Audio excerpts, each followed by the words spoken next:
put it on now. Okay, so there's no expected fire alarms today, but if there is, if it does sound, please evacuate the building immediately. The fire exits are located at the rear and the side of this room. Then if you go down the stairs and meet in the War Memorial Park. As usual, the meeting is being webcast. So can I just ask that you all turn your mobile phones either to silent or off? Okay. So I've got substitutes today. So Councillor Sill has sent her apologies and Councillor Sanders will be stepping in. And then I've got Councillor Potter standing in for Councillor Pearce. And I've also had apologies from Councillor Day as well. Because Councillor Steele's not here today, would it be okay if we can just agree that Councillor Sanders could be the Vice Chairman? Yeah. Yeah. Thank you. Okay, can I check if we've got any declarations of interest at all? No. And as far as I'm aware, there's no urgent matters. Okay, so if we move on to the minutes held on the 26th of January, I'd just like to point out that on page 7, so item 4, that following our inquiry, it's been agreed that all members of the HR committee can now be on the interview panel for the appointment of the Deputy Chief Exec. So that's all confirmed. Okay, so if we move on to item 5, the pay policy statement for 2017 to 2018. Quite a tricky paper, so if I ask Shella Smith to present and then we can work through the different sections. So here we go on. Thank you. Thank you, Councillor Edwards. So the report in front of you today covers 3 main issues. It proposes a pay policy statement for 2017-18 for this committee to recommend to Council. It updates members on the findings of an independent pay benchmarking exercise which was conducted at the end of last year, and then finally asks the committee to consider whether it wishes to recommend to Council any action to address an issue which has been identified through the pay benchmarking exercise, namely that the salary for the Chief Executive post is not at the upper quartile level. So I'll just take you through each of those in turn, if I may. In terms of the pay policy statement, members were sent a revised Appendix 1 last week. Hopefully you've received a copy of that. It shows the track changes in red text, as unfortunately those didn't come through on the original papers that were sent to members, so apologies for that. Hopefully you've received that Appendix 1 and you can see where the track changes are against last year's or the current year's pay policy statement. The changes are mainly minor in detail, such as job title changes, as well as some additions to provide greater clarity to employees, members and the public about how the council pays its staff. There's an additional paragraph added covering also when and how market supplements might be paid. This confirms that such payments must be exceptional and only used when significant recruitment difficulties for a particular post have been experienced or are anticipated, following consideration of a business case by myself in conjunction with the Head of Financial Services and the relevant Executive Director. In terms of the pay benchmarking exercise, that was carried out late last year, in part to assess the Council's pay policy statement aspiration to position itself at the upper quartile level for pay and rewards against the comparator group, which members have previously agreed comprises public sector authorities in Berkshire, North Hampshire, Oxfordshire and South Buckinghamshire. On a positive note, this exercise has demonstrated that the Council is largely achieving its ambition to pay at the upper quartile level. There are a handful of areas where this is not the case or where a concern has been flagged, and I am now working through each of those areas with the relevant senior manager to consider what action should be taken to address the issues that have been identified. So that might include, for example, looking at whether the grade for the post is at the correct level, or whether it needs to be revisited through our job evaluation process, or whether indeed there might be a business case for a market supplement to be paid. One issue which was flagged up through that report concerns the salary for the post of Chief Executive. And that's been further highlighted through the analysis of pay ratios, which I prepare for this committee every year when presenting the pay policy statement, as shown in Appendix 3 of this report on pages 43 and 44. Clearly, any changes to the salary for the post of the Chief Executive would need to be determined by Council following a recommendation from this committee. And the report outlines a number of options for members to consider in this regard in section 5. So I'll just take you through those now, and then of course happy to answer any questions about them because I appreciate that this is quite complex. So the first option, option 1, is to take no action now, consider the salary again if the post were to become vacant. However, if members were minded to take some action to increase the salary in line with the upper quartile level, then either option 2 or option 3 can be considered. Option 2 is based on a comparison of the upper quartile salary for district councils only. Option 3 is based on the upper quartile salary for both district and unitary councils in the pay benchmarking group. Then, if the committee does decide on either option 2 or option 3, then a new chief executive salary will also need to be determined. The principle of pay grades with a maximum of 5 incremental points, including the lowest and highest points on the grade, is well established at the Council. The current CX pay grade is included at paragraph 5.7 of the report at the top of page 19. And there are 2 further options for members to consider in this regard, option 4 or option 5. Option 4 would retain the current lowest incremental point of the grade, which is, as you can see in paragraph 5.7, is 109,398 per annum. The highest point on the grade would increase to either the level set in option 2 or option 3, depending on which members decided upon. Option 5 would increase the minimum salary of the new grade to the current maximum point, i.e. 124 to 306 per annum, and this would increase the minimum point on the grade, and the maximum would increase in the same way depending on whether members opt for option 2 or option 3.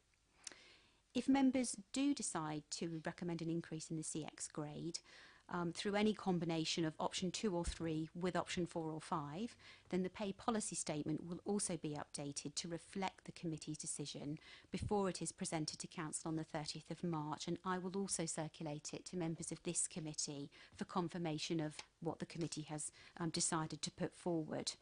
So I do appreciate, as I said, that the options are complex. Of course, I'm happy to take any questions, try and make them as clear as possible, or to answer questions on any other aspects of the report. Thank you. Thank you. Any questions? No?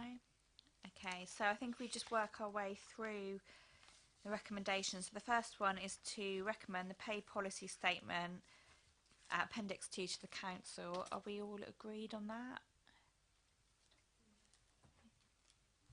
Yep. Okay. And that the second one is that we note the pay policy statement will be updated to reflect forthcoming legislation affecting the public sector exit payments. And as we agreed on the 29th of February, that delegated authority will be to Shella as the head of HR and organisational development. We agreed on that one? Okay. It's another complicated bit for the chief exec salary. I think if we look at option 1, 2 and 3 first, and then we'll, if necessary, we'll go into the next section. My view would be to go for option 3. Anybody got any comments or any other preferences? Yeah, Councillor Potter. Well, my observations, I think, are that I think it's only a couple of years, isn't it, since Solace were involved in the appointment of the chief executive, and I don't think much has changed over that time, quite frankly. I think they were content really with the grading that was agreed at that time. I don't think much has changed in terms of duties and responsibilities since then.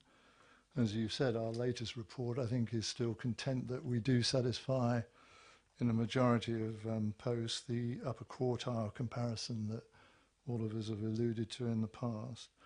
The other point that I make, I think, is that in terms of the uncertainty at the moment around devolution, I really don't see the need for some urgent action on this. I mean, at one extreme, we could be a town council in 2 years' time, and it seems to me to be rushed into a comparison under option 3, for example, with unitary authorities. Quite frankly, I think is unnecessary and premature. And quite frankly, my position would be that I think we should not do anything in the immediate term, and I see option 1 applying. We can revisit this at any time, depending on developments, and therefore, obviously, I don't agree, Chair, with your proposal for option 3. Okay, just wanted to explain my reasoning for option 3. Is if we look at Appendix 3, and I think the population of the borough is higher than all of the unitary authorities in Berkshire, and if you look at their salary compared to our chief executive salary, in all cases it is higher. So my reasoning for that would be we aspire to be a unitary. We've got these big projects, and therefore I think if he's on a similar salary to North Hampshire borough councils, when they've got less population and less responsibility, I almost feel if I was in that position, he's doing a lot of extra work, but for what for? So that's my reasoning on it. I mean, I don't know if anybody else has got any thoughts on it. If I may. Yeah, Councillor Sanders. I think it is, in these situations on the whole, it's always tempting to say, well, let's just freeze everything and not move. But the problem is, it's not just recruitment, it's retention as well. And if you have a good chief executive, then they're always inevitably going to be the subject of people wishing to take them away, and there is a lot of movement at the moment in the chief executive world. There are a lot of vacancies around at the moment. You're not too far from here. In that situation, I think if we have an upper quartile policy, then we need to be true to that upper quartile policy. It is then only a question of defining what is upper quartile in those contexts. In that context, and I would tend, I think, to agree with the chair that when you look at the range of subjects and the range of decisions which the chief executive is either required to make or to supervise the making of, whether it's to do with property, whether it's to do with the wide range of things that we are involved in as a council because of our size, which is exceptional. I mean, let's face it, we are twice the size of our neighbouring councils. I think it's and you then offset that against the negative effect of losing a chief executive and being without a chief executive over a period where it probably has it does have an impact for more than a year. Certainly has a complete impact for 9 months because it takes you that long from the moment that they announce they're going to when they've gone to recruiting somebody and then getting those people back in place and getting them to find out where the toilets and the coffee machines are and other things when they come. I think it is probably money well spent to ensure that we have a pay structure which enables us to recruit the very best and then to retain the very best. I wouldn't suggest that we should apply that all the way through for other positions, because I think there's much more similarity between posts at the lower levels, but from one council to another because of the nature of the functions that are being carried out. But I think when it comes down to looking at what is a comparable function for a chief executive in Basingstoke and Deane compared with chief executives of other authorities, I would suggest that it should be looking at the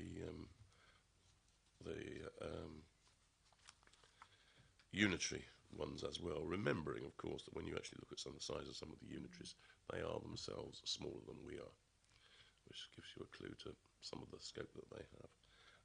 So I think I would, in a very long-winded way, support the view of the chair on that. Yeah, Councillor Boyer. Thank you, Chair. I would concur with both of you. I think we've got an awful lot going on over the next few years with property, services, and also, you know, we are looking for a deputy to the chief exec, and we're looking to pay a bit more money. So there has to be a little bit of a gap between them. I think we're very lucky to have the chief exec we've got, and I would like him to stay for a few years, because he's going to have to get the person that comes in underneath him up to speed. So not as only is he doing his job, but he'll be training them too. And I think we've been a bit unfortunate in the last few years where we've had to recruit 2 deputy directors. And so, you know, I think to keep it going, let's stick with what we've got and pay him for doing the job. Thank you. I completely agree with your view. Councillor Potter, would you like to come back on that? Thank you, Chair, if I might. I mean, clearly I can see the way the tide is going, so I'll make my points, if I may, for the reasons I need to make them. As I said, I think Solace, in terms of the analysis it did a couple of years ago, obviously had regard to the comparative population figures at that time. On a pro rata basis, not much has changed. In regard to, I mean, all I think is important at the moment is to, I know the argument about retention always applies. You can never be sure, it doesn't matter how your individual rating of a particular officer may be, she or he may find an opportunity that takes them out of the authority into some pastures new. You can never design against that. And I think we have to, you know, quite frankly, put that sort of fairly low down in terms of the things that we discuss. We are talking about a 10% increase. And when I look at that in the comparators that exist in terms of other public service staff, all of whom, or nearly all of whom, are restrained by 1% increases or less, and we're looking at 1 million people being on 0-hour contracts, I think this sort of thing has to be put into context. All I've said is that we're a bit uncertain about where we're going in terms of our own future as a local authority. And it wasn't a facetious comment. We could, in certain scenarios, end up as a town council. Therefore, where are we then in chief executive comparative terms? And certainly the comparison we make there with unitary authorities at this stage, I think is irrelevant. We are not a unitary authority. And therefore, I don't see how option 3 can be justified in its own right. But, you know, I can see obviously the discussion veering in one particular direction, but for my part, and I don't want to speak on behalf of anybody else, I shall vote against option 3 on this. Thank you, Councillor Potter. Thank you for your views. Just add. Yeah, Councillor Sanders. One thing is, of course, when you actually look at the data here, that the remuneration, it is comparable with some of the unitaries that are in there, but when you actually look at some of the districts elsewhere that are in there, it's also much more comparable with those. If you look at Aylesbury Vale, which is a district which is comparable to us in terms of size, and Wickham, which is not far short of us, are both up there within that order. So I think that there is a degree of comparability, whether or not you accept the argument on the unitaries, which I would still want to put forward. But the only other point I was going to make, which is, I think, just for the record, to make it clear that we are not talking about a salary for the specific individual who is involved in this. What we're talking about is a salary for the post, and we must be very clear that that is the, you know, so nobody's making any judgments about whether he's the current occupant of that position is somebody we wish to retain or not. What we're looking at is the structure of the pay policy. Thank you. So I think we do a quick vote on everything, and then we at least get some. So who's in favour of option 1? So do nothing. So it's 2. Anybody for option 2? And then option 3 would be so for the post to be increased by just over 13,000. Who would be in favour of that? Myself. Okay. So option 3 has been carried, and that's the one select. But now we have to look at the pay scales on the basis of the new salary. So the first option, so that's option 4, would be the minimum salary grade to remain just over 109,000. Or there's option 5, which would be for the minimum salary to be increased to just over 124,000. My preferred option would be option 5, and that is, reflecting Councillor Simon's point, it is the basis of the post rather than the individual. And I would also be very nervous about having a deputy chief executive in post with the risk, and I appreciate it happens in other areas, the risk of a new chief executive to be on a lower salary than the deputy chief executive. So are there any comments or any preferences on the next option we should take, which will be 4 or 5? Only that I've lost them at the moment. So it's page 19. Thank you. That's what I was trying to find. Councillor Potter, any thoughts? Well, I think probably I'll let this thing take its course, quite frankly. I mean, we would abstain in regard to option 5 if that's your preferred option. It doesn't matter. You'll obviously be able to get a majority for that. I'm going to reflect on our discussions at the last meeting where we had our discussions about the revised director role and the deputy chief executive. It's a perfect circle in the end, isn't it, really? You know, where you increase the salary of the director post deputy chief executive, and therefore by definition the chief executive's salary has to go up as well.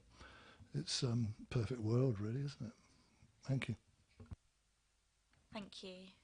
Councillor Sanders? Having gotten around, I think when you look at the differences between option 4 and option 5, the step up on per grade is so large under option 4 that I think it starts to get a bit large. I would far rather see it being moved up in less large level, and I can't actually see why you would want those lower pay grades anyway, given that that is the situation. So I would go for option 5. Okay, can I check who's in favour of option 5? So it's myself. Okay, so we go for option 3 to increase the salary of the post, and then we go to option 5 to increase the minimum salary on the pay grade. And then correct me if I'm wrong, Shella, it would then be option 3B. That be correct, appendix 5. Okay. So I think if we've considered the options. Sorry, I've left my microphone on, I apologise. I was just thinking it might be for the purposes of when this goes to full council, if we could find a means of simplifying the number of options and the 5s and the Bs. I can see real confusion taking place if it goes as it currently is. And, I will try to simplify it as much as possible. So for the recommendation, so recommendation 3, so we wish to increase the salary for the chief executive to bring it in line with the upper quartile, and then we've agreed that the upper quartile should be based on the data for the district and unitary councils, and because of that we then wish to retain the we wish to increase the minimum salary so that it becomes the current. Is that right? So is that right? Yeah. So it becomes the current highest salary. Okay. So I think if we're all agreed on that and that's carried, thank you. Okay. So next item on the agenda. Let me just sort the papers. So item 6. So that's the human resources operational management issues. I'll ask Shella to present on that one again. Okay, thank you. Thank you, Chair. So this report contains information and updates on a number of organisational development initiatives aimed at achieving the people strategy goal of moving the council from good to great, as well as information on workforce indicators and people management information for the first 3 quarters of 2016-17. A more detailed report on the full year will be provided to HR Committee at its next meeting in September this year.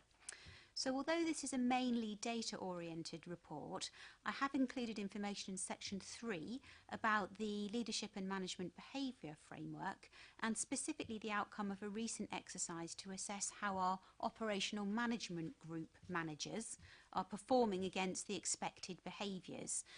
I think it's really positive to see that the vast majority of managers at this level are always or frequently displaying the desired behaviours which reflect our going beyond values. For the handful of managers where issues have been identified, tailored support is being provided from their line manager, supported by our team of HR business partners. The 360-degree behaviour framework assessment process is going to be repeated for the next tier of managers down in June this year, which includes about 35 middle managers and supervisors. In terms of sickness absence, that's obviously a big feature within this report. This remains relatively low compared to sickness absence in the public sector in general. In particular this year, there has been a great deal of focus in supporting the operations team managers to reduce further absence in this area, as this is one area of the council where sickness absence has been higher. It's to be expected in some ways, because of course that's our manual workforce who are out performing their roles in all weathers, particularly at this time of year. That could give rise to more absences and also more things for sort of musculoskeletal type injuries because of the manual nature of the work. So in addition to the work that I've already mentioned in the report, I would also add that the Executive Director of Borough Services, Rebecca Emmett, has been working very regularly from the depot. She's trying to be a much more visible leader for that team. And also the Head of Service and the Operations Manager have held several meetings with the whole of the workforce, again to try and improve morale and engagement in that team, which hopefully has a positive impact in terms of improved levels of attendance at work. Finally, I just wanted to mention that the HR team continues to focus on working with local schools and colleges. And we've increased our activity in that area hugely this year, really to enhance employability skills amongst younger people in the borough. But it also has the added benefit of promoting the council as a great place to work for those young people as they grow up and think about getting jobs. We also used the opportunity to meet with them to highlight the apprentice vacancies at the council. And this week, for example, the HR team and our economic development team are involved in a number of events around the borough in support of National Apprentice Week. So the report covers a range of areas, and I'm happy to answer questions on any of the issues covered. Thank you. Thank you. I'd just like to point out as well, Keith Farmer from Unison has kindly come along. So if you want to ask Keith any questions, then please let me know. Okay. Let me just ask one question. Yeah. Whether the report has been shared with Unison and with the... I'm assuming that's the case, but it doesn't. I couldn't find anywhere where it says it has in here. Just to make sure that that has been the case. Councillor Westbrook, sorry. Couple of questions, Shella, please. The absence of the anxiety is obviously the highest factor at the moment, which we've seen in previous years, and I just wanted to comment on particularly the free face-to-face counselling that's available. How do we promote that within the council? There are a number of ways that we do it. We're constantly trying to highlight that through the Friday email, for example. We provide information about it to our managers to highlight that. It's highlighted through this report. Also, on a more one-to-one situation, when our HR business partners are meeting with managers, where an issue has been identified, even if that's got nothing to do with work, has not resulted in any sickness absence, in a proactive way, the HR business partners will encourage the manager to have a conversation with the employee about whether some counselling might be beneficial for them. And we have our face-to-face counselling, but we also have telephone counselling, which is available 24/7 as well, which a number of staff do access. So it's promoted through Friday emails, through wellbeing group campaigns, and the more one-to-one session, sort of face-to-face contact with our HR business partner team. Okay, and do you think that's sufficient, what we're doing at the moment? I think there's always room for improvement, and every opportunity that we can get to highlight that service, which is really, it is a great service. It is run by Basingstoke Counselling Service just across the way here. So any opportunity we get to try and promote that message, we will do that for staff. A couple more questions. There's two roles that we appear to be having difficulty recruiting for. One, the procurement officer. Now, procurement is a very important part, I think, and it can actually prove very beneficial for us. It can actually save money in the long term. So is there an opportunity here to look at the salary on that role? And also the elections manager was the other one mentioned in the report. And again, we have a vacancy there. Is it something that rather than just looking at a supplement, we need to actually revisit the salary for the role? So in both cases, we have revisited the salary. The procurement, but we've taken two slightly different approaches for both posts. The procurement and contracts officer post, what we're finding, we've been out to market several times. We've attempted to get people to work for us through agencies, and there just seems to be a bit of a dearth of qualified procurement and contracts officers that want to come and work for us. So what we've done in that case is we've done two things. First of all, we've got somebody in the post who's very new, and we've fast-tracked her application to do her professional SIPS qualification, which is the Chartered Institute of Procurement and Supply qualification. So we're funding her to do that qualification. And then we've also created a trainee post to try and train somebody up who takes somebody on unqualified, will fund their training, train them up so that we've got a good talent pipeline supply in that particular area. The elections manager role, I'm really pleased to say that we actually were successful in appointing somebody last week, and they have confirmed that they will be joining us on the 8th of May. In that particular post, we did already look at the grade for that post. We are upper quartile, but we're still unable to attract a suitable candidate, or we attracted candidates, but they weren't of the high calibre that we were looking for, because we're looking for the best employees to come and work for us. So in that case, we did agree a market supplement for that post. So we've gone out to market again with that market supplement, and I'm really pleased to say that we have been successful in appointing somebody who'll be joining us shortly. Thank you. Councillor Potter. I've just got, one question. I mean, just first of all, like I say, a very detailed and well-presented report, genuinely. On page 63, there's figure 6, the average days lost to sickness, etc., by service. I mean, all encouraging, I think, really, although we're only looking at an 8 or 9 month period at the moment, obviously in the figures before us. But on law and governance, which stands out, obviously, as the exception to the rule, I mean, would it be possible for us to have a report from the interim head of law and governance to explain a little why that might be the case, really, because that is the one that stands out in amongst all the other positive indicators?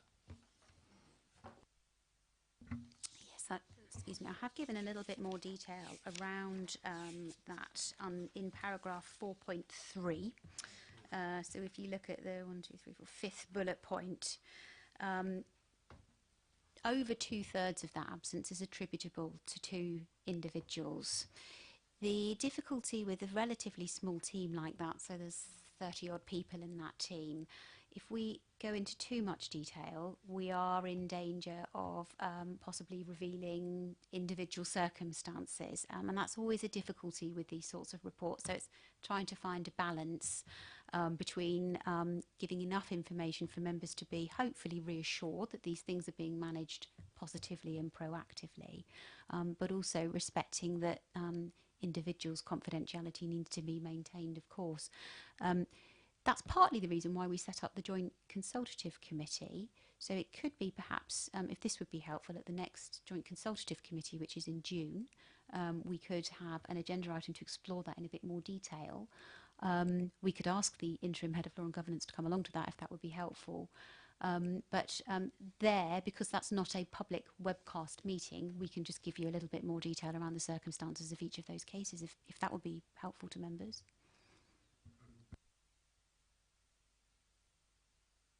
Councillor Sand. Just to add on to that point, this is something which we always struggle with. It's the impact of long-term sickness on the figures, and whether it's possible, without revealing too much stuff there, just to put in brackets alongside it what the actual figure is, excluding a long-term figure, so that you, I mean, if it's 7.14 there, including long, but if you took that out, that it would drop down to whatever the figure might be, I don't know, 3, 4 or something like that. That would at least give us an understanding of it, because we do know that in the past we've had situations where there was, I remember one chap who was off for almost a year, I think, with a very bad back and problems like that, and that completely screwed all the figures for one area, because it was just a very, very long term that they were off for. Sorry, the only other question I was going to ask was the anxiety counselling and stress. Is that available for counsellors, for members? Because there's a serious point to this, is that if we are genuinely trying to encourage it to be one team, I don't see why it should be something which is just restricted to staff. I don't see that would be an issue for members to access the face-to-face counselling. We would just have to, we have a fairly limited budget which is held in my area, so we would just need to find a small budget for it, but I don't see that being an issue at all, and if that enables councillors to continue doing their work, then I think that would be a positive thing. Well, I would put it forward as a recommendation. I don't know what other members think, but I think it's, you know, because one must, in this day and age, we're putting more and more effort into being aware of mental health issues in the workplace, or just generally speaking. There are pressures not necessarily associated with being a counsellor, but they can build up in some people's minds, and if there's a means of helping people through that situation, then we should try and do so. Councillor Potter. I mean, seriously, I support what Councillor Sanders is saying now. I was also going to put him down for the wellbeing initiatives. You know, I thought he might benefit from the clinical massage, the yoga classes, and the relaxation classes as well, really. So I'm sure we want to take advantage of those as well. I was advised by an officer today that the best thing I could do is go and spend 2 days in a darkened room, lying on my back, watching trash television as a means of restoring my health. I liked most of that until we got to the trash television. But I have to say, I thank Councillor Potter for that, because the yoga and the relaxation classes and everything else sounds just up my street. Not too sure about the well-being bit, if that means exercise. Okay, so lots of options there. Councillor Westbrook. Yes, Charlotte. Can I go back to the equalities information, page 57, 6.2? I think the government requires employees of over 250 employees to produce the gender information. Have we any data of that kind available at the moment? Because it's International Women's Day on Wednesday, and I'd be interested to see the pay gap, if there is one, of course. We haven't produced the figures as yet, but we could do something fairly quick and dirty if that would be useful to HR committee members to have. So I'm sure we could do something sort of, I will do my best to do something quite quickly for members, just around sort of average. I think we're measuring, under this, we're measuring both mean and median pay for men and women. So I'm sure we could just get that figure for members as a hopefully would be a sort of helpful piece of information. I can circulate that round to the HR committee before Wednesday. Any other questions, observations? No. Okay, so we've noted the report, but in June we would like the interim head of law and governance to attend to look at the sickness levels in the area. And then we've also got a recommendation for there to be a budget put together so councillors can attend any counselling sessions if they feel it to be necessary. And then the request for Cello and the HR team to produce figures on gender, the salary, so the 2 types of hours you just explained, by Wednesday ahead of International Women's Day. Okay. Yes, of course. Just one more thing, Shella, please. On page 68, voluntary resignations. We have, for the period so far this year, we've already got 40, comparable to 45 and 47 for the whole year. Do we have a breakdown of the reasons for voluntary resignations available to us?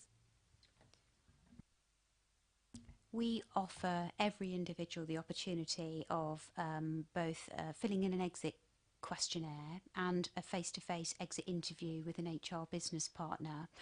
People have an option to choose whether they don't have to do that. We try and capture that data as we find it really helpful. So we could certainly, we have some categories that sort of explain why the reasons why people have resigned, whether that's a promotion opportunity, whether that's because their family is relocating, whatever it might be. So we could certainly provide you with some more information on just breaking that down in a little bit more detail around the reasons for those voluntary resignations. That might take a little bit longer to gather, so if you could just give me a week or so to come back to you on that. Okay, and so can I just check that'll be circulated to all members via email? Okay, perfect. Sorry, hello. Yeah, Councillor Sanders. I'm not sure. Did we actually ask for the interim head to attend the committee? I thought Councillor Potter just wanted the information. I'm just thinking of use of officer time. If he gets satisfactory information, not much point in coming along to talk about it, is there? I mean, I started off by saying, would I just be able to get a note from the interim head? Shella, I think, was suggesting that the joint consultative arrangement might be better, and I was nodding. If I didn't say it, I should have done, perhaps. I mean, I'd just be happy to hear a little bit more, but certainly Councillor Sanders is right. I don't think we were looking for, is it him? Yeah, him to come to this committee. I wasn't looking for that. So, you know, happy with just that, was it more informal type commentary on it? And I do understand generally the fact that if you're talking about a small group of people, then it's obviously far easier to personalise this in a way that we wouldn't want to. So it was just really trying to look at, if you like, the background to this and see whether there were any underlying reasons for it. But I think we can get that through the joint consultative arrangement. But if it is if we are content that just a simple note would suffice, saying simply this is the reason for this, might look disproportionate, then I'm content with that as well, really. So I'll leave that with Shella, if I may. Okay, thank you. Sorry, that was my misunderstanding. Councillor Westbrook. Sorry, final question, Shella. Page 70, job applicants. There seems to be a marked difference in the male-female numbers or percentages of applicants in comparable to the previous 2 years. I just wondered if you had any thoughts on that, the reasons for that. Yes, that had struck me too when I was looking through this data. My feeling is that this is largely because we have a recruitment freeze in the operations team, which is our manual workforce. The significantly that is a male occupation. It's not that we actively encourage men to take up those roles, but traditionally that is a role that tends to attract more men to apply for roles. And because we've not been advertising those roles for the reasons I've explained in the report, instead we've been covering that through agency workers. I think that's the reason why the number of male applicants has reduced. We are now in a position where we can start permanently recruiting within the operations team again. So I would expect those figures to be up to the usual sort of more or less 50-50 split by this time next year. Okay, any final questions? Okay, so we've noted the report, and then just to sum up, so we've got the councillor budget for counselling to look at. We've got an item on the agenda for the JCC meeting, and then we've also, Shelley's going to circulate the gender gap if there is one. Okay. Okay, so thank you all for coming, and it's, what's the time? It's 3:15, and the meeting's now closed. Thank you.